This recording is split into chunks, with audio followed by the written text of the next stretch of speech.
Hi every one. இந்த வீடியோவில் DS Eliot எழுதின த ஃபேமிலி ரீயூனியன் அப்படிங்கிற பிளேயோடைய சம்மரி பார்க்க போகிறோம். அதுக்கு முன்னாடி நம்ம சேனலை சப்ஸ்கிரைப் பண்ணியிருக்கேன். மறக்காமல் பக்கத்தில் இருக்கிற பெல் ஐக்கானை கிளிக் பண்ணுங்கள். அப்போ தான் நான் போடுற நிறைய வீடியோஸோட நோட்டிஃபிகேஷன் உங்களுக்கு வரும். தாமஸ் ஸ்டர்ன்ஸ் எலியட் இதான் இவரோட ஃபுல் நேம். இவர் வந்து 26 செப்டம்பர் 1888 4 ஜான்வரி 1965 வரைக்கும் வாழ்ந்த famous poet, essayist, publisher, playwright, literary critic, அப்புறம் எடிட்டரும் கூட. மாடர்ன் போயம்ஸ், அதாவது மாடர்னிஸ்ட் அப்படிங்கிற கான்செப்ட் உருவான முக்கியமான போயட்ஸ் அல்லது முக்கியமான ரைட்டர்ஸ் அப்படின்னு சொல்லிட்டு 20th செஞ்சுரியோடைய செலிப்ரிட்டிஸ் அப்படின்னு நம்ம எடுத்தோம் அப்படின்னா டிஎஸ் எலியட்டும் முக்கியமான ஒரு பர்சனாலிட்டியாக கன்சிடர் பண்ணப்படுறாரு. இவரோட ஃபேமஸ் போயம் பார்த்திங்கன்னா the love song of J Alfred Prufrock, அப்புறம் wasteland, hollow men, Ash Wednesday, the cocktail party அப்படிங்கிற பிளே எழுதியிருக்காரு. அப்புறம் மர்டர் இந்த கத்தீட்ரல் எழுதியிருக்காரு. லிட்ரேச்சருக்கு உண்டான நோபல் ப்ரைஸை 1948 வாங்கியிருக்காரு நம்ம டிஎஸ் எலியட். சரி வாங்க, இந்த ஃபேமிலி ரீயூனியன் அப்படிங்கிற இந்த பிளே பற்றி பார்த்துருவோம். இது வந்து பிளாங்க் வேர்ஸில் அவர் எழுதியிருக்காருங்க. இது வந்து க்ரீக் ட்ராமாவில் உள்ள சில எலமெண்ட்ஸ், அப்புறம் 20th செஞ்சுரியோடைய டிடெக்டிவ் பிளே உடைய கான்செப்ட் ரெண்டையும் கம்ப்ரெஸ் பண்ணி தான் இந்த ஃபேமிலி ரீயூனியன் அப்படிங்கிற பிளே எழுதியிருப்பார். இதனுடைய கான்செப்ட் என்ன அப்படின்னா, நம்ம பிளேயோடைய ஹீரோ வந்து ஒரு தப்பு செஞ்சுட்டேன் அப்படிங்கிற மாதிரி திரும்ப அந்த வீட்டுக்கு வர்ற மாதிரி, அதாவது அந்த வீட்டை விட்டு ஒரு 8 years அந்த அவருடைய வீட்டில் இல்லாமல் எங்கேயோ போய் எஸ்கேப் ஆயிடுவார்.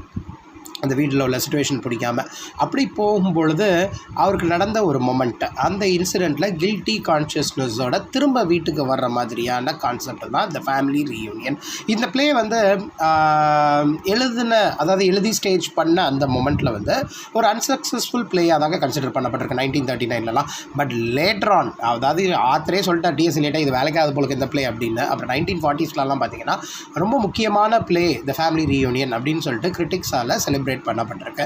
சரி வாங்க, இந்த பிளேயுடைய முதல்ல மெயின் கேரக்டர்ஸ் முதல்ல நான் உங்களுக்கு சொல்லிடுறேன். அப்போ தான் உங்களுக்கு வந்து இதனுடைய கிளாரிட்டி வந்து உங்களுக்கு புரிய வரும். இதில் மெயின் கேரக்டர்ஸ் யாரெல்லாம்னா, லேடி மான்சென்ஸே, இவங்க வந்து ஆமி அப்படின்னு சொல்லுவாங்க. இந்த விஷ்வுட் அப்படின்னு சொல்லிட்டு இங்கிலாண்டில் நார்தர்ன் பார்ட்டில் இருக்கிற ஒரு பிளேஸுங்க. இந்த பிளே வந்து 2 ஆக்ட் கொண்ட பிளே தான். இந்த பிளேயோடைய பிகினிங்கில் என்ன ஆகுது அப்படின்னா, லேடி மான்சென்ஸே சொன்னேன் இல்லையா, அவங்க தான் அந்த ஃபேமிலியோடைய லீடர் மாதிரி. அவங்க வந்து அவங்களுடைய 60th பர்த்டே பார்ட்டியை அரேஞ்ச் பண்ணுறாங்க. ஸோ எல்லோரும் வரணும் அப்படின்னு சொல்லிட்டு எதிர்பார்க்குறாங்க. அவங்களுக்கு இருக்கிறது யாரெல்லாம் அப்படின்னா 2 brothers 3 sisters, அப்புறம் அவங்களுடைய 3 பசங்களும் வரணும் அப்படின்னு சொல்லிட்டு அவங்க எதிர்பார்க்குறாங்க. பார்க்கலாம் அந்த ஃபேமிலி ரீயூனியன் ஆச்சா இல்லையாங்கிறது தான் இந்த பிளேயோடைய ஓவரால் ஐடியாலஜியே. 3 sons வரணும்னு சொன்னாங்க இல்லையா, அதில் ஒரே ஒரு பையன் ஹாரி தான் அவங்களுடைய பர்த்டேக்கு வர்றாங்க. ஹாரி என்னாச்சு அப்படின்னா, அவருக்கு வந்து ஒரு அந்த ஃபேமிலி விட்டு போயிருந்தாருன்னு சொன்னேன் இல்லையா, ஹாரி தான் ஒன் ஆஃப் த சன்ஸ். அந்த 3 பசங்களும் ஒருத்தங்க. அவங்களுக்கு வந்து கல்யாணம் ஆகிருக்கும். அந்த 8 years கேப்பில் அந்த ஒய்ஃபும் இறந்து போயிருப்பாங்க. ஆனால் ஆமி என்ன நினச்சிருப்பாங்க, ஆமிங்கிறவங்க தான் அந்த லேடி மான்சென்ஸேன்னு சொன்னேன் இல்லையா, அவங்க வந்து இந்த விஷ்வுட்டை வந்து தனக்கு அப்புறம் ஹாரி தான் பார்த்துக்குவான் அப்படின்னு சொல்லிட்டுலாம் அவங்க நினச்சிருப்பாங்க. பட் அது ரொம்ப மிகப்பெரிய ஒரு டிசப்பாயின்மெண்ட் மாதிரி தான் ஆமிக்கு இருக்குது. இப்போ ஏன்னா திரும்ப அந்த ஒய்ஃப் இறந்ததுக்கப்புறம் ஹாரி வந்து இந்த வீட்டுக்கு வர்றாரு. இப்போ ஆமி கூட யாரெல்லாம் இருக்காங்க அப்படின்னா, அவங்களோட sisters 3 sisters, Ivy, Violet, Agatha 3 sisters, அப்புறம் அவங்களோட 2 brothers ஜெரால்ட், அப்புறம் சார்ல்ஸ். அப்புறம் இந்த ஃபேமிலியில் இன்னொரு கேரக்டர் இருக்காங்கங்க, மேரி அப்படின்னு சொல்லிட்டு. அந்த மேரி யாருன்னா ஒரு தூரத்து சொந்த மாதிரி, நம்ம ஆமிக்கு கசின் மாதிரி. ஹாரிக்கும் மேரியும் கல்யாணம் பண்ணலாம் அப்படின்னு சொல்லிட்டு இந்த ஃபேமிலியிலலாம் எதிர்பார்க்குறாங்க. வாங்க இந்த பிளேயில் என்ன நடக்குதுன்னு பார்க்கலாம். அப்புறம் அந்த வைலட் அண்ட் ஐவி சொல்லிட்டேன் இல்லையா, இவங்க வந்து கொஞ்சம் ஒரு போஷான லைஃப்பை லீட் பண்ணுங்கிற கேரக்டர் மாதிரி தான், ரொம்ப கன்சர்வேட்டிவான கேரக்டர்ஸ். அதே மாதிரி தான் சார்ல்ஸும் ஜெரால்டும், ஆமியோடைய பிரதர்ஸும். அதில் ஜெரால்டு மட்டும் பிரிட்டிஷ் ஆர்மியில் ஒர்க் பண்ணியிருப்பார். சரிதானா. இந்த சிஸ்டர்ஸ்லேயே மூத்தவங்க வந்து அகத்தா. பட் அகத்தாவுக்கும் ஆமிக்கும் சிஸ்டர்ஸ் தான், ஆனால் செட் ஆகாது. பட் இந்த பிளேயோடைய முடிவில் தான் தெரிய வரும் என்ன அப்படின்னா, ஆமியோடைய ஹஸ்பண்ட் அகத்தா கூடயும் ரிலேஷன்ஷிப்பில் இருந்திருக்காரு அப்படிங்கிறது தெரிய வருது. இந்த பிளேயோடைய பிகினிங்கில் ஆமியோடைய ஹஸ்பண்ட் வந்து இறந்து போயிருப்பார். சரிதானா. பட் இருந்தாலும் அகத்தாவுக்கு அந்த கில்ட்டி கான்ஷியஸ்னஸ் இருந்துக்கிட்டே தான் இருக்கும். ஆமியோடைய ஹஸ்பண்டை நம்மளும் நான் என் கூட ரிலேஷன்ஷிப்பில் இருந்தார் அப்படிங்கிற கில்ட்டி கான்ஷியஸ் அவங்களுக்கு இருக்கும். ஸோ அவர் தான் லார்ட் மான்சென்ஸே. அவர் வந்து இறந்து போயிருப்பார். இந்த பிளேயில் அவரெல்லாம் இருக்க மாட்டார். பட் அவருடைய சின்ன சின்ன விஷயங்கள்லாம் இந்த பிளேயில் தெரிய வருது. அவரோட ப்ரெசன்ஸ் இல்லைனாலும் அவர் வந்து அகத்தா கூட அஃபரில் இருந்தார் அப்படின்னும். அதுக்கப்புறம் ஹாரியை வந்து ஆமி ப்ரெக்னென்ட் ஆகிருக்கும்போது, அதாவது ஹாரி வந்து வயிற்றில் குழந்தையா இருக்கும்போது ஆமியை வந்து அந்த நம்ம லார்ட் மான்சென்ஸே, ஆமியோடைய ஹஸ்பண்ட் இருக்காங்க இல்லையா, அவங்க வந்து மர்டர் பண்ண நினச்சாங்க அப்படிங்கிற விஷயம்லாம் அந்த பிள்ளையில் தெரிவிக்கிறோம். அப்புறம் ஹாரி தாங்க ஓல்டஸ்ட் சன், அதான் மூத்த பையன். அவன் வந்து அவங்க ஒய்ஃபை இழந்திருப்பான், அதாவது ஒரு ட்ராவல் ஒரு ஜேர்னி போகும் பொழுது. ஆனால் அவங்க அந்த பொண்ணு ஹாரியோடைய ஒய்ஃபை வந்து நம்ம ஹாரியோடைய அம்மாவுக்குலாம் சுத்தமாக பிடிக்காது. ஏன்னா வந்து இந்த பிளேஸை பார்த்துக்குவான்னு சொல்லி தான் அவங்க எதிர்பார்த்தாங்க இல்லையா. பட் இவங்களுக்கு தெரியாமல் கல்யாணம் முடிச்சிட்டான். ஆனால் அவளுடைய வாழ்க்கையும் நல்லா இருந்திருக்காது. அந்த ட்ராவலிங்கில் அவன் இறந்தும் போயிருப்பான். ஆனால் இவன் என்ன நினச்சிருப்பான் அப்படின்னா, நம்மளால் தானே காப்பாற்ற முடியாமல் போச்சு, நம்ம தான் கொண்டுட்டோம் அப்படிங்கிற மாதிரி இவனுக்கு நிறைய ஒரு கில்ட்டி கான்ஷியஸ்னஸ் இருக்கும். அதாவது அவளுடைய டெத்துக்கு நான் தானே ரெஸ்பான்சிபிள் அப்படின்னு சொல்லிட்டு அவனுடைய மைண்டு ஃபுல்லாகவே யூமெனிடஸ் அப்படின்னு சொல்லிட்டு ஒரு கான்செப்ட்டுங்க. இது என்னென்னா க்ரீக் ட்ராஜடியில் வர்ற ஒரு க்ரீச்சர்ஸ், அதாவது ஒருத்தங்க மர்டர் பண்ணி இறந்ததுக்கு காரணமாக இருந்த ஒரு க்ரீச்சர் மாதிரி இவனுடைய மைண்டில் வந்து ஹாண்ட் ஆகுது. இப்போ ஹாரியுடைய ஒய்ஃப் வந்து ஜேர்னியில் இறந்துட்டாங்கங்கிறதா நமக்கு தெரியும் இல்லையா. அப்போது ஹாரியுடைய பிஹேவியர் மூலயமா என்னெல்லாம் தெரிய வரும் அப்படின்னா, மேபி அவங்க தவறுதலாக கூட விழுந்திருக்கலாம். அது எப்படி இறந்தாங்கங்கிறதெல்லாம் இதில் கிளியராக வராது. பட் ஹாரியுடைய திங்கிங் தாட் ப்ராசஸ்லாம் எப்படி இருக்குன்னா, நம்ம தான் அவங்களை தள்ளி கொண்டுட்டோம், அதாவது நான் வந்து அவங்கள காப்பாற்றலை அப்படிங்கிற மாதிரியான விஷயங்கள், ஹாண்டிங், அந்த மெமரிஸ், அந்த ஹாலுசினேஷன் சொல்லுவோம் இல்லையா, அது மாதிரி இவன் மைண்டில் வந்து போகும். இப்போ அந்த எஸ்டேட்டை இவன் தான் பார்த்துக்கணும். ஏன்னா லார்ட் மான்சென்ஸே இறந்ததுக்கப்புறம் மூத்த பையனான ஹாரி தான் பார்த்துக்கணும் இல்லையா. பட் இவனுக்கு அதில் இன்ட்ரெஸ்ட்டே கிடையாது. ஏன்னா ஒரு 8 years அந்த ஃபேமிலியிலே அவர் இருந்திருக்க மாட்டான். மோரோவர் விஷ்வுட் அப்படிங்கிற அந்த எஸ்டேட்டை வந்து அவன் டேக் ஓவர் பண்ணுறதுல அவனுக்கு உடன்பாடே கிடையாது. அவனோட எக்ஸிஸ்டன்ஸே, அதாவது அவன் இருக்கிறதே மைண்டில் நிறைய விஷயங்கள் ஹாண்டாக இருக்கிற மாதிரி தான் இருக்கும். அவனே ப்ராப்பராக இல்லாத மாதிரி தான் இருக்கும். இப்போது இதில் வந்து அகத்தாவும் சொல்லியிருப்பாங்க, இந்த மாதிரி அப்பா வந்து நீ அவங்க அம்மா வயிற்றில் இருக்கும் பொழுது ஆமியை கொல்ல பண்ண நினச்சவங்க தான். ஸோ இந்த விஷயம்லாம் அவன் கேள்விப்பட்டு தான் அவனுக்கு வந்து அந்த விஷ்வுட்டுங்கிறதுலே இருக்கக்கூடாது அப்படின்னு சொல்லிட்டு மைண்டை வச்சுட்டு பிளான் பண்ணியே இருப்பான். இது ஒரு கேரக்டர். அப்புறம் இதுதான் மெயின் கேரக்டர் வச்சிருந்தானா. அப்புறம் மேரி, நான் ஏற்கனவே சொல்லியிருக்கேன், ஒரு டிஸ்டன்ட் ரிலேட்டிவ், ஆமிக்கு டிஸ்டன்ட் ரிலேட்டிவ். அவங்க தான் ஹாரிக்கு மனம் முடிக்கணும் அப்படிங்கிற மாதிரிலாம் பிளான் பண்ணுறாங்க. ஏன்னா ஹாரியும் மேரியும் குட்டி பிள்ளைங்களாக இருக்கும்போது அந்த விஷ்வுட்லலாம் விளையாண்டவங்க தான் அவங்க. சின்ன பிள்ளைங்கள அவங்க வந்து அவ்வளோ க்ளோஸாக இருந்தவங்க தான். ஸோ ஆமி என்ன பிளான் பண்ணுறாங்க அப்படின்னா, இவ தான் சூட்டபிள் டாட்டர் இன் லாவாக இருப்பாள், ரொம்ப சென்சிபிளான பொண்ணும் கூட, இப்போ 30s இருக்கா, அன்மேரீட், பட் இவ கரெக்டாக இருக்கும் அப்படின்னு சொல்லிட்டு அவங்க பிளான் பண்ணுறாங்க. அதுக்கப்புறம் முக்கியமான ரோல் என்ன அப்படின்னா, யூமெனிடஸ் அப்படின்னு சொல்லிட்டு அந்த க்ரீக் ட்ராஜடிஸ்லலாம் வர்ற ஒரு வெஞ்சன்ஸ் கேரக்டர், அந்த வெஞ்சன்ஸுடைய டெய்டி அப்படிங்கிற மாதிரி. அதாவது ஹாரியுடைய மைண்டு வந்து ஹாலுசினேட் பண்ணப்படுது இல்லையா, அந்த விஷ்வுட்டுக்கு வரும் பொழுது அவன் மைண்டு அந்த ஒய்ஃப் செத்துக்கெலாம் தான் தான் காரணம், தன்னால் தான் அவள் இறந்தா அப்படிங்கிற மாதிரி வரும் பொழுதெல்லாம் இவனுடைய மைண்டில் வந்து அந்த யூமெனிடஸ் வந்து போகுங்க. அதாவது இப்போ டாக்டர் ஃபாஸ்ட்லஸ்லாம் எடுத்துகிட்டிங்கன்னா குட் ஏஞ்சல் பேட் ஏஞ்சல்னு வரது இல்லையா, அதே மாதிரி யூமெனிடஸ் அப்படிங்கிறது இந்த பிளேயோட பிகினிங்லேயே உங்களுக்கு நான் சொல்லிட்டேன், க்ரீக் ட்ராஜடியோடைய காம்பினேஷன் அண்ட் மாடர்ன் டிடெக்டிவ் பிளேயோடைய கொலாபரேஷன் வந்து அந்த பிளே வந்து T.S. Eliot எழுதியிருப்பார். ஸோ இந்த யூமெனிடஸ் அப்படிங்கிறது ஹாரிக்கு மட்டும்தான் தோணும், சரிதானா. அது மூலிமா அவனுடைய கேரக்டர்ஸ்லாம் ரிவீல் ஆகிற மாதிரி இருக்கும். மோரோவர் ஆடியன்ஸ்க்கு நிறைய விஷயம் தெரிய வருது. சரி, 2 ஆக்ட் தான் இந்த கொண்ட பிளே தான் சொல்லிட்டேன் இல்லையா. ஸோ அந்த பிளேயோடைய பிகினிங்லேயே லேடி மான்சென்ஸே வந்து அவங்களுடைய பர்த்டே பார்ட்டிக்கு அசம்பிள் ஆகிறாங்க, எல்லாருமே அசம்பிள் ஆகிறாங்க. ஒரு டாக்டரும் அங்கே வர்றாரு. டாக்டரை ஏன் லேடி மான்சென்ஸே வர சொல்லியிருப்பாங்க அப்படின்னா, தன்னோட பையன் ஹாரி வந்து ஏதோ ஒரு விஷயத்தில் அஃபெக்ட் ஆன மாதிரி இருக்கா இல்லையா. ஸோ அவனை டேரெக்டாக மீட் பண்ண வைக்காமல் இந்த பர்த்டே பார்ட்டியில் டாக்டரை வச்சு அப்சர்வ் பண்ண சொல்லியிருப்பாங்க. அப்புறம் லேடி மான்சென்ஸேயோடைய 2 brothers 3 sisters எல்லாருமே வர்றாங்க. அப்புறம் மேரி அங்கே தான் இருக்கிறா. பட் அதில் 3 பசங்களும் வரல. அதில் யார் வந்து நிற்பா அப்படின்னா ஹாரி மட்டும் தான் வந்திருப்பான், எல்டஸ்ட் சன். ஏன்னா அவங்க ஒய்ஃப் அந்த ட்ராவலில் இறந்து போயாச்சு. மித்த யாருமே இந்த பிளேயில் வரல, மித்த யங்கர் சன்ஸ் யாருமே வரல. ஏன்னா 2 பேருமே, மித்த 2 சன்னுமே ஒரு ஆக்சிடெண்ட்டில் அவங்களுக்கு காயம் பட்டதுனால இந்த பிளேஸ்க்கு வர முடியலங்கிறது மட்டும் தெரிய வருது. ஸோ 8 வருஷம் கழித்து விஷ்வுட்டுங்கிற பிளேஸ்க்கு வந்து ஹாரி மட்டும் வர்றான். பட் அவனோட மைண்ட் நான் ஏற்கனவே சொன்ன மாதிரி ஹாண்ட் பண்ணப்பட்டிருக்கு. ஹாண்ட்னா பிரம்ம பிடிச்ச மாதிரி அவன் சுற்றிட்டு இருக்கான். எப்படின்னா தன்னுடைய ஒய்ஃபை ஷிப்பில் இருந்து நான் தானே தள்ளி விட்டுட்டேன் அப்படின்னு சொன்ன மாதிரி அந்த மாதிரி அவன் மைண்டில் நினச்சினே இருக்கிறான், சரிதானா. அந்த கில்ட் ஃபீலிங் வந்து இந்த பிளே முழுக்க ஹாரியோடைய மைண்டில் இருக்குது.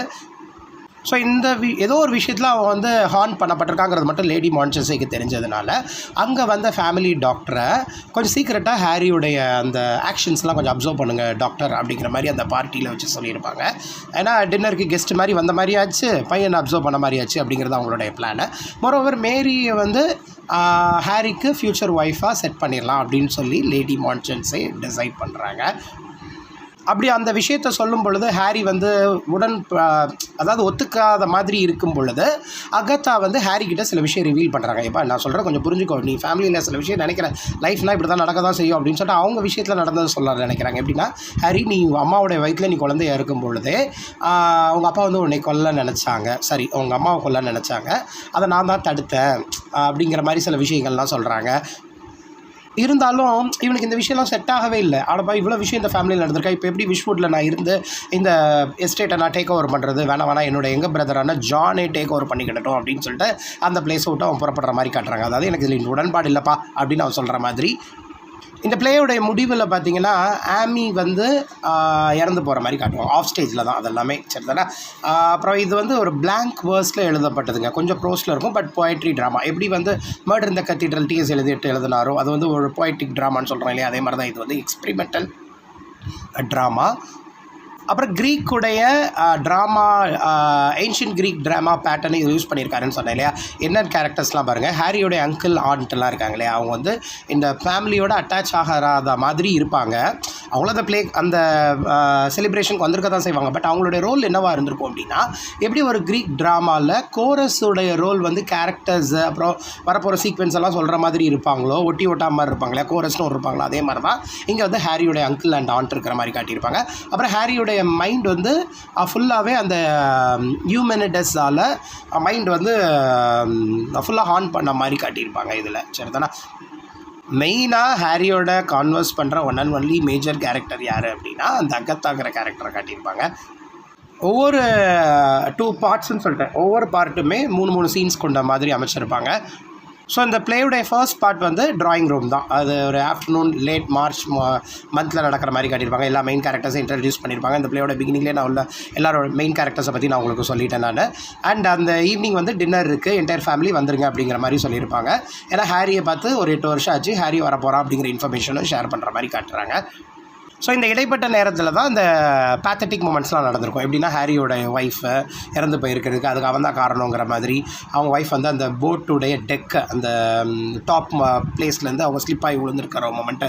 பட் ஹாரி என்ன நினச்சிருப்பாப்னா, நம்ம தான் அவங்கள தூக்கி போட்டுட்டோம், அதனால தான் இப்படி இருக்கிறாங்க அப்படிங்கிற மாதிரி. பட் அவன் அதுக்கு காரணமாக இல்லையாங்கிறது அந்த விஷயம்லாம் ரிவீல் பண்ணப்பட்டிருக்காது. பட் அதை நினச்சி அவன் ரொம்பவே அப்செட் ஆகிருக்காங்கிறது மட்டும் தெரிய வருது. அதனாலே ரொம்ப க்ரேஸியாக அவன் பிஹேவ் பண்ணுவான். அவன் அந்த கோஸ்ட் மாதிரி அவன் மைண்டில் வந்து இறந்து போன ஒய்ஃப் வந்து இவனை வந்து ஹார்ன் பண்ணுற மாதிரி அதெல்லாம் வந்து இவன் மைண்டில் போகிற மாதிரிலாம் காட்டியிருப்பாங்க, சரி தானே. இது வந்து இவன் கண்ணுக்கு மட்டும் தெரிகிற மாதிரி. இப்போது மேரி அண்ட் ஹாரி இவங்க 2 பேரும் கான்வர்சேஷன் நடக்கும்போது கூட அந்த யங் டேஸை பற்றி அவங்க ரெக்கலெக்ட் பண்ணி பார்க்கும்போது ஹாரிக்கு வந்து அந்த கோஸ்ட்டெல்லாம் பார்க்குற மாதிரி, ஒய்ஃபோடைய கோஸ்ட் அவன் கண்ணு முன்னாடி வந்து நிற்கிற மாதிரிலாம் அவனுக்கு ஒரு ஃபீல் ஆகுது. ஸோ இன்னொரு முக்கியமான எலமெண்ட் என்ன அப்படின்னா, மித்த 2 பிரதர்ஸ் வந்திருக்க மாட்டாங்க, ஜான் அண்ட் ஆர்த்தர்ன்னு சொல்லிட்டு. பட் மெயினாக ஹாரி சொல்லிடுவான், எனக்கு இதில் உடன்பாடு இல்லை, விஷ்வுட்டை வந்து நீங்கள் ஜான் கொடுத்துருங்க, அவன் பார்த்துக்கிட்டட்டும் அப்படிங்கிற மாதிரி அவன் சொல்லிட்டாங்க, இருந்து போகிற மாதிரி காட்டியிருப்பாங்க. அப்புறம் அந்த டாக்டருடைய ரோல் ரொம்பவே இம்பார்ட்டன்ட்ங்க. டாக்டர் வார்பர்டன் அவர் தான் ஹாரி கிட்ட வந்து சொல்லுவாங்க, அதான் ஹாரி கூட பேசணும், அவனை பற்றி தெரிஞ்சுக்கணும்னு சொல்லி தான் அவங்க வர வச்சுருப்பாங்க இல்லையா. ஸோ அவங்க சொல்கிறாங்க, இந்த மாதிரி உங்கள் அம்மா தான் இந்த ஃபேமிலியை வந்து ரொம்ப ஸ்ட்ராங்காக நெக்ஸ்ட் லெவல் கொண்டு போகணுன்னு ரொம்ப ஆசைப்படுறாங்க, ஸோ நீ தான் கரெக்டான ஆளாக இருப்ப அப்படிங்கிற மாதிரிலாம் அவங்க சொல்ல நினைக்கிறாங்க. இதில் வந்து சார்ஜென்ட் வின்செல் அப்படின்னு சொல்லிட்டு ஒரு கேரக்டர் அவன் வந்து சொல்ல வரும். அவன் வந்து ஒரு மெசேஜ் கொண்டு வருவார். அந்த சார்ஜென்ட் என்ன அப்படின்னா, அந்த 2 பசங்க இப்போ ஹாரி மட்டும் தான் வந்திருக்காரு இல்லையா, ஜான் அண்ட் ஆர்த்தர் வரல. ஸோ அவர் வந்து என்ன சொல்லுவார்னா, ஜானுக்கு ஒரு ஆக்சிடென்ட் ஆயிடுச்சு, இப்போ நான் சீரியஸ்லாம் ஒன்றும் இல்லை, பார்த்தாச்சு, நல்லா தான் இருக்காரு அப்படிங்கிற மாதிரி ஒரு விஷயம் வருது. அதே மாதிரி திரும்ப ஒரு நியூஸ் என்ன வருதுன்னா, ஆர்த்தருக்கும் அந்த மாதிரி ஆக்சிடென்ட் அப்படிங்கிற மாதிரி விஷயம் வந்து ஷேர் பண்ணிடுறாங்க. அப்போ ஆடியன்ஸ்க்கு என்ன தெரிய வருதுன்னா, 3 பசங்களாம் ஹாரி மட்டும் தான் வந்திருக்கான், ஜான் அண்ட் ஆர்த்தர் அம்மாவோடைய 60th பர்த்டேக்கு வரல, அந்த ஃபேமிலி ரீயூனியனுக்கு வரல அப்படிங்கிறது தெரிய வருது. இன்னொரு முக்கியமான கான்செப்ட் பார்த்திங்கன்னா, அகத்தா வந்து ஹாரி கிட்ட ஹாரியோட இன்சிடென்ட்ஸ் அப்புறம் அந்த ஃபேமிலியில் நடந்த அந்த ஹிடன் சீக்ரெட்லாம் ரிவீல் பண்ணுறாங்க இல்லையா. ஹாரியோட அப்பா இப்படிலாம் நடந்துக்கிட்டாரு, அப்புறம் ஹாரியோட அப்பாவுக்கும் அகத்தாவுக்கும் இருந்த ரிலேஷன்ஷிப் இதெல்லாம் சொல்லும் பொழுது இவனுக்கு வந்து, அப்பா இந்த மாதிரி ஃபேமிலியில் நம்ம இருக்கணும்னு அவசியம் இல்லைப்பா, இந்த பேர்டெல்லாம் நம்ம தூக்கிட்டு அலையணும்னு அவசியம் இல்லை அப்படின்னு ஒரு முடிவுக்கு வருவான். அது ஒரு பாயிண்ட் நடக்கும். அப்புறம் ஆமிக்கும் அகத்தாவுக்குமே ஒரு கோல்டு வார் ஆர்கியூமெண்ட் நடக்கிற மாதிரி ஒரு சீனில் காட்டியிருப்பாங்க. சீன் 3ல் பார்த்தீங்கன்னா அகத்தா கூட ஆமி வந்து ரொம்ப கோவப்பட்டு சொல்லலை, பையனை இதெல்லாம் பையன்ட்ட சொல்லிட்டேன், இதில் பற்றிலாம் ஏன் இப்படிலாம் இருக்கிறான், ஏன்னா அவன் தான் பார்த்துக்க போகிறான், ஏன் இதெல்லாம் சொல்கிறேன் அப்படிங்கும்போது, இல்லை இதெல்லாம் தவிர்க்க முடியாத ஒரு விஷயம் தான், இந்த மாதிரி விஷயம்லாம் எல்லாருக்கும் தெரிஞ்சிருக்கணும், அப்படின்னா தான் வந்து லைஃப் வந்து நெக்ஸ்ட்டு லெவலுக்கு நல்லபடியாக ப்ராப்பராக போகும், முடிஞ்சு போனதாக இருக்கட்டும் அப்படிங்கிற மாதிரி அகத்தாலாம் எக்ஸ்பிளைன் பண்ணுவாங்க. பட் ஆமிக்கு வந்து இது ஒரு கோவமான ஒரு விஷயந்தான், கோவத்தை க்ரியேட் பண்ணுற ஒரு மொமெண்ட் நடந்துருச்சு அப்படின்னு சொல்லிட்டு அவங்க ஃபீல் பண்ணுறாங்க.